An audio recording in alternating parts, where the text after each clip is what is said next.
This is Metabolic Radio, the podcast dedicated to keeping you informed when it comes to everything fitness. My name is Taylor Empey, and with the help of my co-host Shane Pace, we aim to expose the truths about the health and fitness industry. The information and suggestions given in this podcast should not be considered as clinical or medical advice. Consult with a physician before implementing any information provided on this podcast.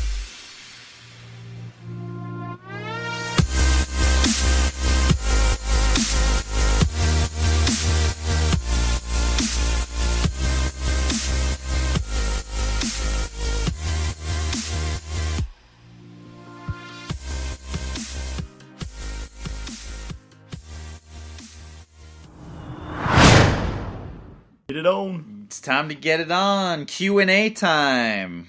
You ready, Shane? Sure. All right, so for those of you who may just be tuning in, this is our Q&A episode. We do this once weekly, and basically it's your opportunity to ask us whatever questions you want that's related to health, fitness, nutrition, and otherwise. And if you do want to submit a question for next week, or future Q&As, you can go to metabolicradio.com and click on the Q&A tab, or you can join our private Facebook forum, and that's just go to your search bar in Facebook and type in Metabolic Radio Private Forum, and we'd be happy to answer your questions on the show. So, for today's episode, our first Q&A comes from Corin. Corin says, I'm someone who likes to know the why you do something. Why do you do sets of reps? Why do you do 10 sets of 8 reps, or instead of just doing 80 reps, or however many minutes they take up. Basically what she's getting at. Oh, and she says also, can you recommend some good starting exercises for strengthening your core? So, Shane, go. Oh, you can start. Put that thing down. I'm reading.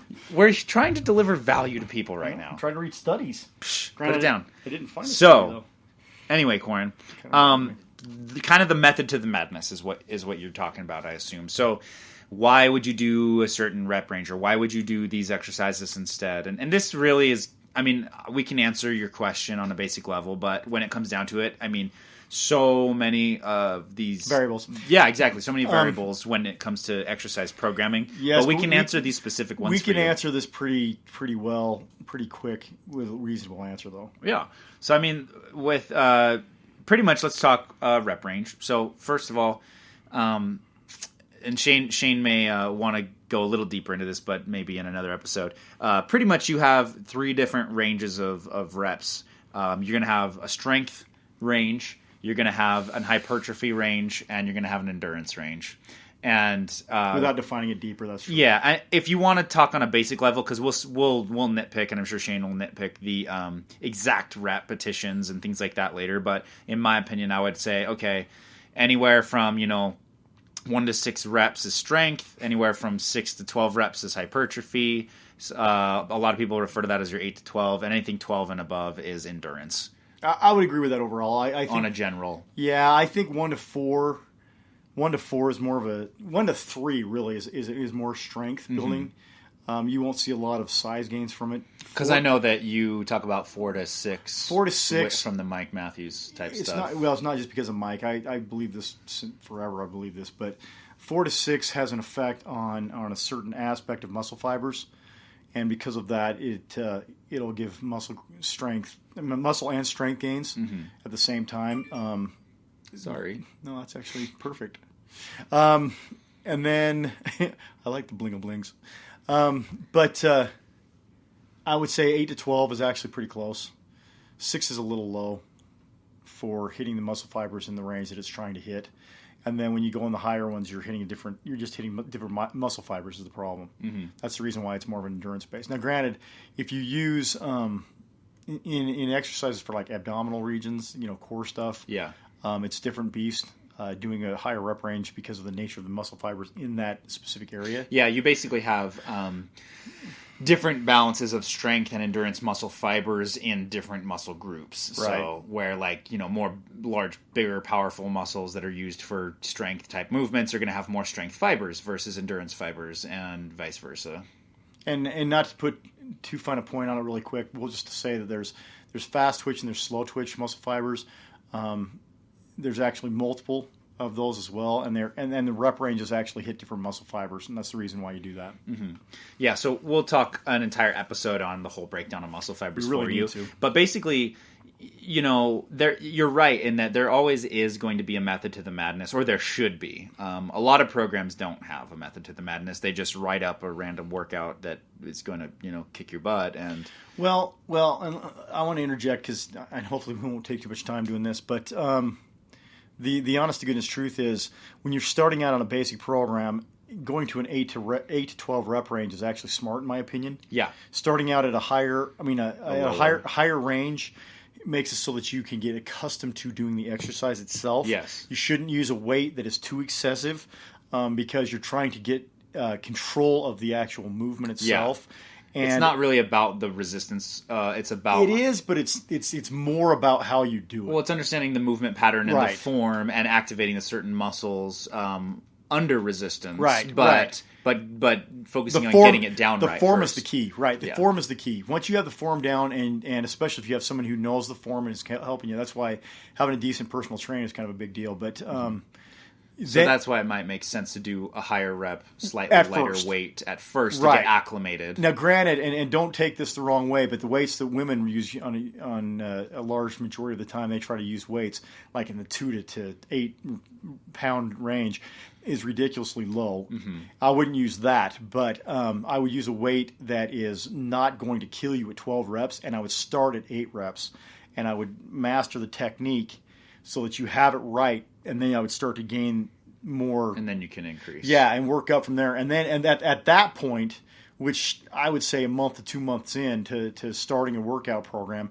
you start to change over to a different range. And that's because you're trying to play with your different muscle fibers. Yeah. So you're pretty much, whenever we're talking about an aspect of exercise programming, and we're talking about rep range and weight selection right now, is you're trying to elicit a specific response in the body. Right. And by doing specific weights at specific ranges, it elicits different responses. Right. So like we said, very heavy and very few reps is going to be a strength response and performance in some aspects. Then a medium, still challenging, but less than very heavy weight, but in an 8 to 12-ish range is going to be more of a hypertrophy, which is a combination of strength and endurance fibers, which is where you get a lot of metabolic stimulation, you get muscle growth, those kind of things. And then, like we said, kind of 12 and above with lighter to moderate weight is going to be more endurance. And so on a basic level, that kind of answers question number 1 for you. Well, and then let me throw in one last little bit, and we won't take very long on it. I want to cover this in another podcast, but if you have to stop in the middle of the exercise, even when you're in the lower weight ratios, you lose a lot of the effect. So you want to always have a weight that you can actually do your rep range all the way through.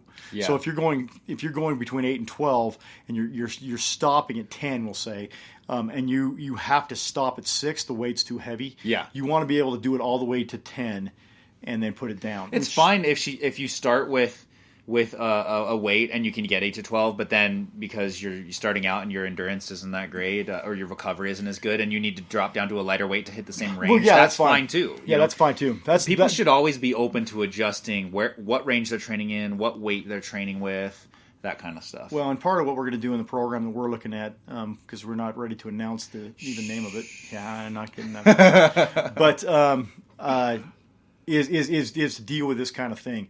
We, like I said, part of the idea is you want to have a weight that when you're doing your rep range, no matter which one you pick, you don't have to stop.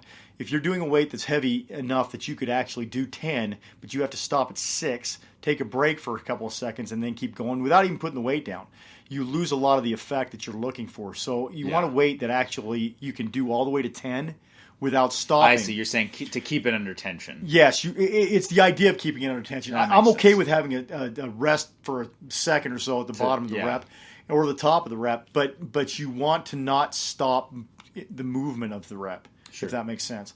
And so that's one of the things you want to understand. But I wanted to say that before we move into the next portion of this. No, that's good. So the last part of her question was, what are some exercises we recommend for strengthening the core?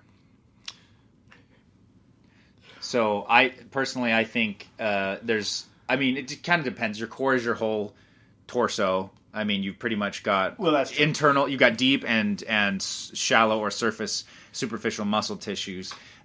People, when they're talking about their core, they're most commonly referring to their abs and obliques. But you've got your transverse abdominis, your parts of muscles that are like your low back. Yeah, exactly. You've got a lot of different muscle groups that are incorporated when it comes to core. And I have to get sidetracked for 2 seconds because it's what I do. But there's a guy on YouTube that does something called Bro Science. Uh-huh. And when he was talking about doing core exercises, it was curls. It's true. I mean, because the bicep is curls. Well, and then that's your core. Your bicep is your core. The core of your workout is bicep focused. Yes. Okay. Anyway, I was wondering why you giggled in the background. Yeah, because I was envisioning an episode on YouTube. Ironically, though, if let's say you pull a muscle in your core or something like that, like you've got like a weird twinging muscle, you will feel it in almost every other exercise. That is true. You doing curls, yes. You will feel that muscle. Yeah, and I know this because I minorly pulled something recently in my back, and I felt it in everything else that I did that was completely unrelated muscle groups. Going back a couple episodes to the one where we talked about programming. The reality is too, part of the reason why you want to do your abdominal region, your core areas. At the end of it is because the reaction does affect everything that you're doing. So you want to keep it out of all the other ones. That's why you put it at the end of your program. You should do it as a separate workout or at the end of your primary larger muscle group workouts. See, and I would actually go as far as to say I would put it at the end of the workout and don't do it on a separate one unless you're doing it separate during the day. Mm-hmm. Just because the effect is you lose a lot of effect. Well, yeah, because you could fatigue your core the day before, and then the next day you'd be, it's an effect factor, not as strong. But with core strengthening exercises specifically, it really kind of depends on what you're trying to do. Yeah, but let's talk about the best one in my opinion. My favorite core exercise. And I think that anybody who does them effectively or correctly, I should say, and the variations, because there's more than one variation of this, is the plank. Mm-hmm. It seems basic. You're always, pretty much stuck in one spot. It's isometrically based, but it is extremely core intensive. Yeah, and it hits everywhere. Well, and the thing that it's practical for is the fact that you're engaging your core during every single exercise you do, whether you notice it or not. Correct. In some form or another, because it's going to keep you from tipping front, back, left, right. It supports the spine when there's resistance pulling on you or being pushed away from you. So your core is engaged no matter what. You may even especially notice it if you're doing form properly and actually engaging your core consciously on things like squats, deadlifts, those kind of things. Well, also you got to understand when you're doing plank, and I mean, yeah. But one thing I want to say about on planks specifically is the when you're doing it correctly, you have to have your butt in the right position, because if you don't, if it's high, you won't be engaging your core the correct way. Yeah. But if you do have it in the right position, but if it's too low, you're also in too far of an extended position. There's some truth to that. Yeah. You'll get more of an effect if you're lower though than higher. Yeah, but what I mean is like you want to have borderline a parallel. You want to be parallel to the possible. Floor. Absolutely. However, if you are trying to focus on lumbar flexion, which is the actual contraction of the abdominal muscles, those six-pack muscles, you will see a little bit of a curve in the low back when you're doing that. Now, if you're doing an isometric plank, you'll feel those engaged,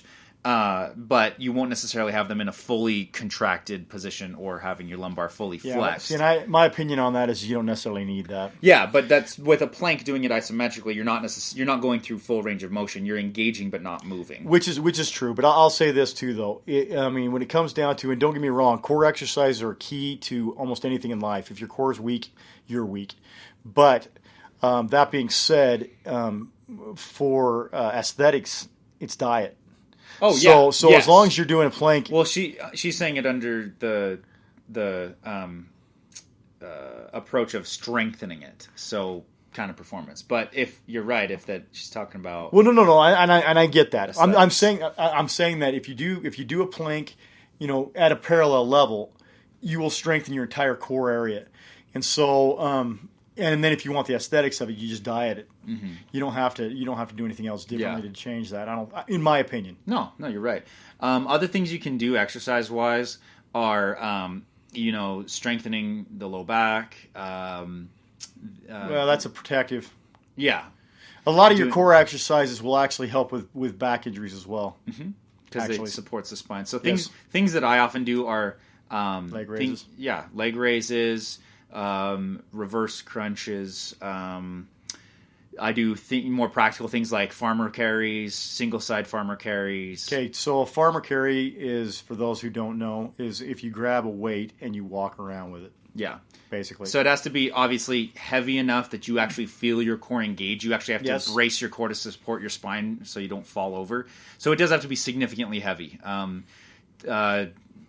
in order to really feel it. I like single-sided farmer carries because it's asymmetrical. It's unilateral. So you're focusing on one side and it's pulling you over versus just walking around with the equal weight in both hands. That'll still work, but it has a counterweight, so it's balanced. Well, you're not fighting as much in your core. Yeah. So if you really want to feel your sides light up, do a single side farmer carry with substantial weight, as long as you can maintain a neutral spine while you're doing it. And that's one of my favorites. I also really enjoy core cable twists or wood chops to hit obliques. I do hanging leg raises, and a lot of these are, like you said, kind of sometimes focused on just developing the muscle. But there's other things to think about, like practical application, as versus just doing an exercise. They're kind of different. You know what's funny about that is. And this is I wouldn't call this an exercise, but this is what I did when I was a kid. I laughed a lot. No, seriously, yeah. Everybody's laughed until their gut hurt. Oh yeah, yeah. And that we were just doing it just barely. Yeah, we were actually. But that in of itself is actually, in my opinion, is a core exercise. I mean, it's not one that you're planning usually, but the core is so easily affected by life in general because you're always using it. Yeah. But they talk about crunches. I would lean away from crunches. I would actually lean towards something called Roman chairs, because of the nature of them. You're basically on a decline type bench. You have your feet kind of blocked so you aren't going to move, and then you lean yourself backwards a hair, and then you go down and up.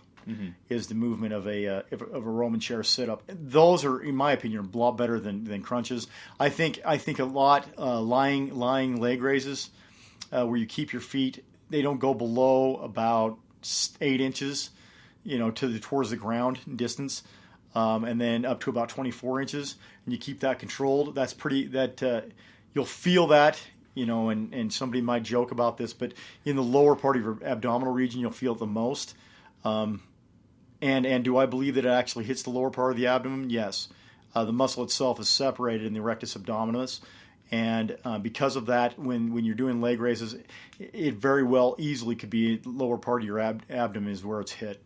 You can't do that in most muscle fibers, muscle areas. And you're talking about someone making the argument that would be a lot of hip flexion. Yes, and so you're right. Instead of recruiting the abs. And the whole point is if somebody's and I'm going to hit on something that's been said on the internet, and I'm not joking about it, and I'm not stabbing at them, but you cannot train the lower bicep. It's an impossibility. The lower bicep is the same muscle as the upper bicep. There's no separation between the two. So that is a ludicrous statement for some of education to say. Yeah. That being said, the rectus abdominis is not exactly one singular muscle. It's divided by tendons. And they're not technically tendons. It's a fibrous between. But the way that it's set up, there is actually different muscle recruitment that happens in your abdominal region. So it is possible to train a lower ab, no matter what anybody else says. Anybody who trains knows that. They can feel it. That may be something that you see by perception, but that being said, it's noticeably there. So lying leg raises are something that does that. If you do something with where you're hanging from like a chin-up bar, and you raise your legs up and touch your feet to the chin-up bar itself, that's very good for your abdominal region. But you can definitely recruit different muscle groups in that zone. And that's why I go to something like the plank, which actually is very well all-inclusive. There's Spider-Man planks, which will help with the obliques. There's different formats. There's up downs, and you can do with planks that is actually very very heavily influencing the strength of your abdominal wall. You can play with a lot of exercises. I just don't want to be stuck in one routine. I'm someone who can do the same thing over and over and over again and be happy about it. Most people actually get bored with that kind of thing. But if you can do a plank for 20 minutes, you'll have amazing abdominal strength. Oh, yeah. And I'm not suggesting that I cannot do that. I will say that right now. I'm never going to take a challenge where I'm not going to win, but and knowingly could battle. But even a 2-minute plank, you got fairly strong abdominal, wall, and that's about. I can do a 2 to 2.5 minute plank pretty solidly if I would like to do it. I don't always do them, but that's something. That's why I lean towards that. It's something that's very basic. It's very straightforward, but it's very effective. The other ones that Taylor was bringing up, all of which are effective. Anything that you do, even crunches, are effective. They just have a lot more of a strain on the back. And so that's the only reason why I suggest staying away from doing hair. But they're still going to be effective, and they're still going to work for your core. Anything that does movement of your abdominal region where you're twisting, like he was talking about for your obliques, will definitely work your core as well. But yeah, like I said, if it were me, I would lean towards planks alone. You can do all the ones that you'd like. You can incorporate all the other aspects that you'd like. All of those will work, but like I said, it's something that you can play with. Okay, next question. Sue says, what types of protein powders should I be using? Oh, she did ask that, didn't she? Yeah. Sue's one of my clients, and hi, Sue. How you doing? We can talk about this, too, when I see you, but here's the thing when it comes to protein powders. We're going to do this one briefly because we've talked a lot about it, but protein powders are supplements, and they should be treated as such. So you supplement your diet with them. So that means you look at adjusting your diet first. And what's important when it comes to nutrient intake, especially with protein, is you want diversity. So the way a chicken breast is made up with protein and amino acids is different than the way a steak is, or a fish, or protein powder, eggs, the Greek yogurt. They're all different profiles of amino acids, and so to get the right diversity of amino acids, you do want to have different protein sources, not just eat the same thing over and over again, unless you're getting a good diversity each day. So when it comes to what protein powder you should use, honestly, because I know kind of what you're working on, right now it's just important for you to get diversity. You don't need to split hairs and worry about how fast it absorbs or how slow it absorbs or things like that. I would get something of quality that has higher branched chain amino acid content and can back it up with a certificate of analysis, as we just talked about on the forum. That there was a lot of these big name brands that just came out. A study came out that basically showed that the amount of branched chain amino acids, which are some of the higher quality amino acids found in their products, they claimed were these certain milligram or gram amounts, and they were substantially less than that. Mm-hmm. Like we're talking around 25%, a third of, sometimes less of what they were claiming was actually in there was in there. So when honestly, you can go with plant-based proteins. You can go with whey. If you're going to go with a protein quality, I would say go for a whey protein isolate. Well, let's talk really briefly on this specifically. So when you talk absorption rates, egg and whey are on the top of the list. All the other ones are lesser than that. In terms of how fast they absorb. And how fast they're actually utilized by the body. Mm-hmm. So it's not necessarily absorption, it's utilization. So, but that being said, as Taylor said, I lean towards one thing, which is, and like I said before, I use protein powders every day.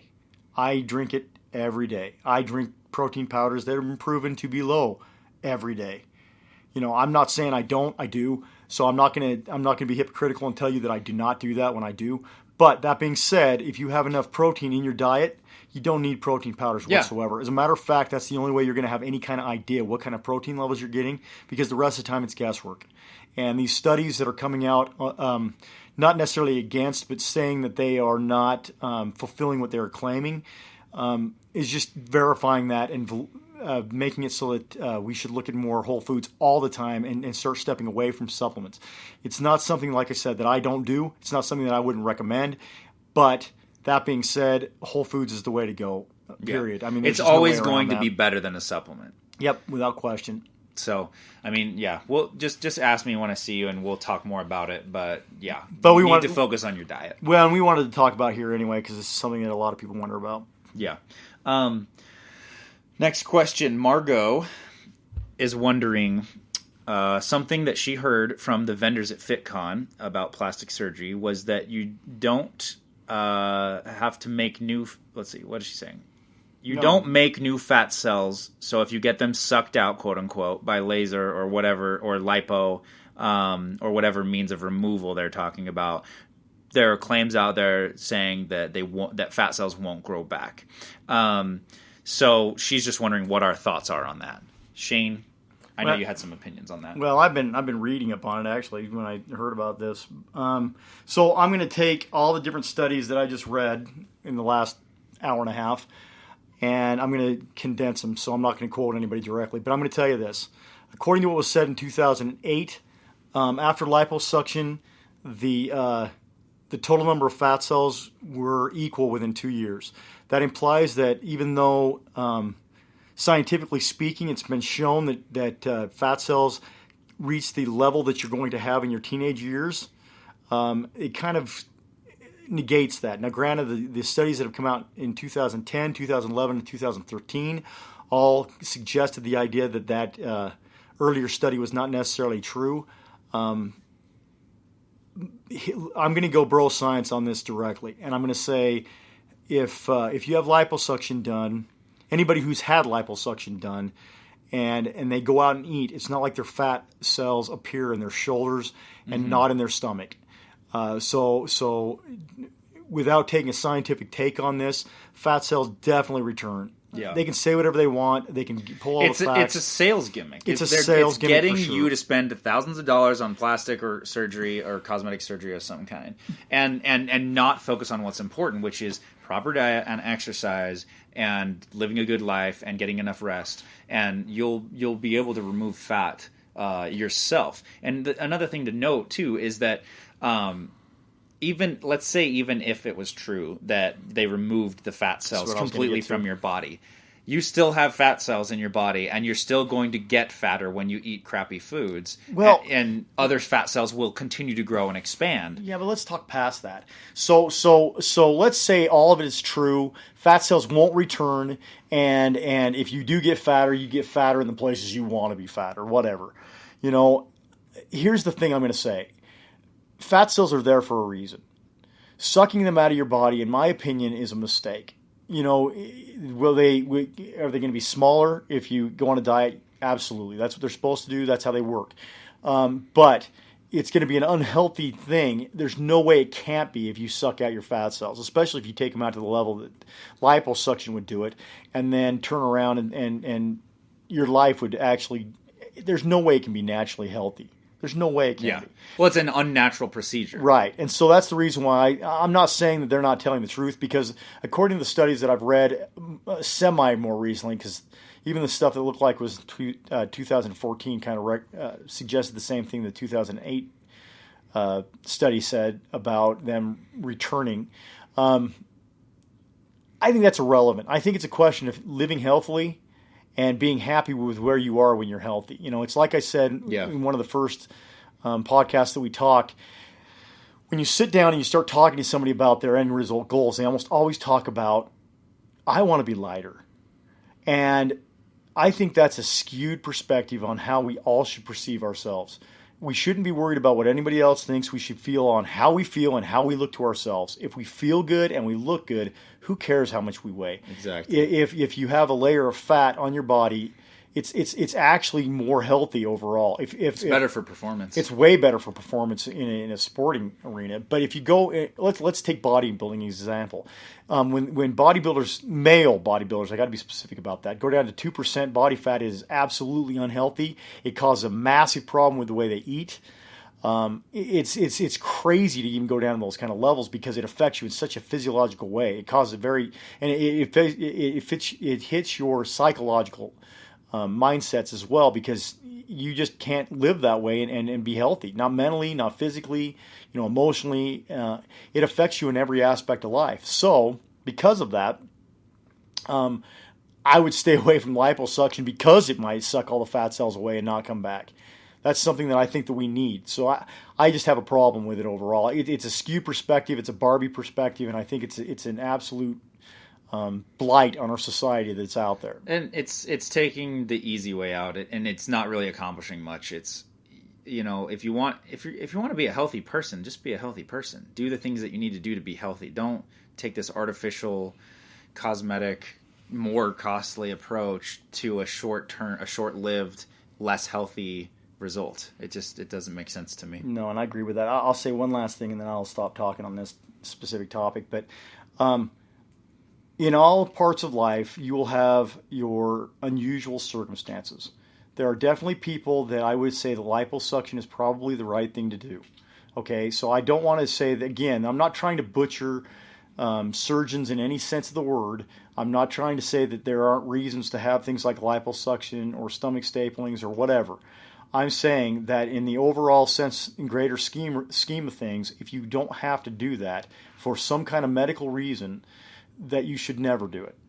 And basically that kind of makes the point that I'm looking for.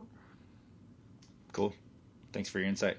So one last question, and then we're going to be wrapping up this episode. It kind of was had a lot of points to it, or a lot of aspects to it, but I'm going to kind of condense it into one thing. But Mike Moon was asking, essentially, based off of his activity level, how much he weight trains, and things like that, what is there any reason for him to not be on an extremely high protein diet? And he did mention in there, and maybe I'm mistaken, Mike, if you can correct me, but we're going to talk about this a specific way based off the way you worded your question. You said you're eating approximately 60 to 80% protein. I assume that means 60 to 80% of your actual food caloric intake being protein. And he's talking about eating somewhere between 24 or 2,800 or 3,200 calories. So that is quite a bit of protein. And can I take this? Go for it. Yeah, let's talk about it. So let's talk that specifically. So here's my thought process, and I've said it before. Okay, the studies that I've read recently and actually listened to from a couple of PhDs who did these studies themselves. The 4 gram is how high they went. 4 gram per pound of body weight is how much they were having there. Which is ridiculous. Which is ridiculously high. But they were having their people eat. It had no negative effect. That means I'd eat 700 grams of protein a day. Which is incredibly insane. I don't know if that's possible. No, that's the reason why a lot of people dogged out. They couldn't do it. Yeah. And they had them, and I know that they were using protein powders, and I know they were doing all that kind of things to make it so that you could, because it is almost physically impossible to do that with naturally with food.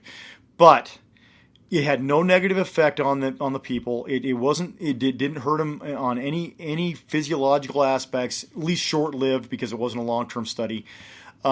Like people talking about nitrogen balance in kidneys, right? And so stuff it didn't. Like that. It didn't have any effect on it. They studied all that. They took all that into consideration to make sure there's no issues. So the high protein diet being a physically potentially harmful thing it's been kind of crushed in the short term. That being said, it's a ridiculous way to live, and it is extremely expensive. It's unnecessary. It's unnecessary, and that's the reason why I say it's ridiculous. I'm not putting anybody down who would do something like that, yourself included, but I am suggesting that it's not giving a massive benefit. The only thing that it showed, and I'll give you this, there was some benefits, okay? There was weight loss. They had a fat loss. It wasn't weight loss through muscle. It was fat loss that they had that went up. It wasn't substantial. And there was more muscle growth with more proteins at that higher level. That being said, it was very small. It was insignificant in the greater scheme of things. So when you start talking about it, that's why Taylor and I both talk about eating between. I go to 0.7 or 0.8 to 1.2 is the basis of grams to pound. and that has been the, shall we call it, the sweet spot for muscle building and for repair, and retention of muscle and during fat retention loss as well. Yes. So, I mean, pretty much, Mike, if you're consuming, okay, so if we do the math, let's say even on the low end, if you were doing 2,400 calories a day and you're eating 60 to 80%, we'll say 80%, 0.8. So you're having about almost 2,000 calories from protein. Divide that by 4 calories per gram. You'd still be consuming 480 grams of protein per day, which is high. You don't need that much. Right. Honestly, you could cut that more than even in half, and you'd be fine. fine. Absolutely. Do this, man. You're consuming that high of protein right now. I've done this personally myself. I've gone from eating about 300 grams a day to eating, right now, I average about 120, 130 grams a day. I have maintained all my muscle and gained some. Just follow that formula. Take yourself down to maybe a gram per pound, or like I said, maybe round it to 0.7 and I would pound. Say, I would also say 1.2 is the high end of the scale. Yeah, and that's only in top performing athletes doing high amounts and high volumes of resistance training. But like I said, I do the math on me, and I'm eating right around my 0.7 grams per pound, and I'm doing just fine. See, I'm a little higher than that. I'm closer to 1. Mm-hmm. But that being said, if you're worried about, or part of the reason of this question, since I'm not really in detail going into it, it's fat basis. Eat fats. Eat a lot of fats. Yes. Eat fats in mass. Cut carbs.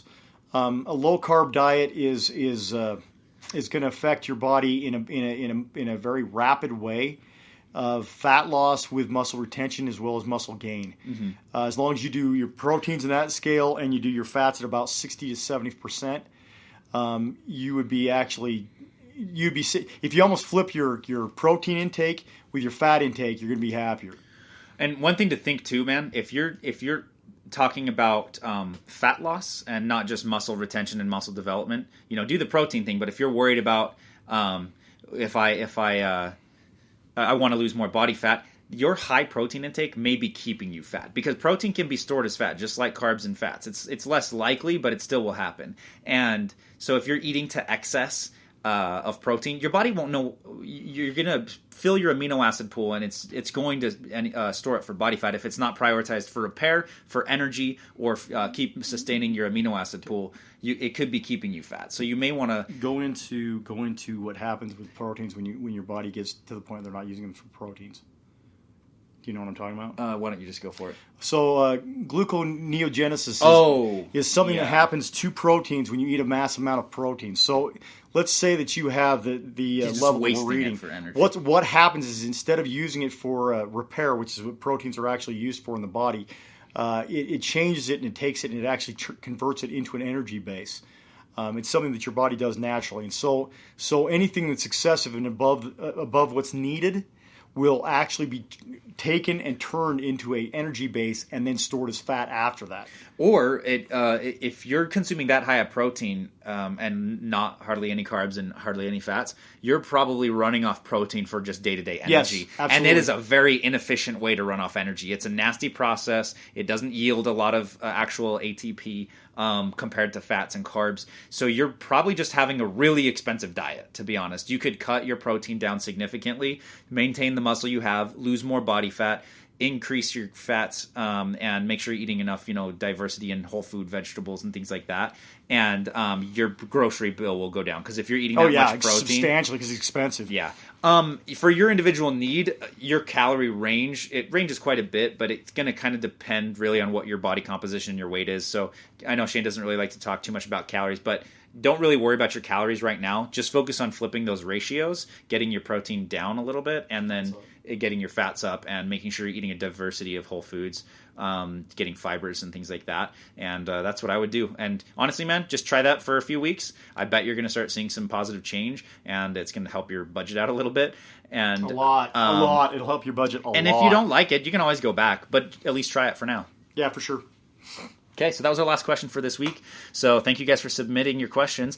If you do have further questions, you can join us on the forum on Facebook, Metabolic Radio Private Forum, and also go to metabolicradio.com and go to our Q&A tab and submit your questions there. You guys are awesome. Thanks, guys. See you later.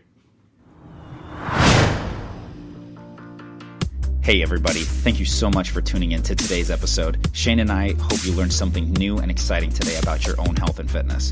Head over to metabolicradio.com.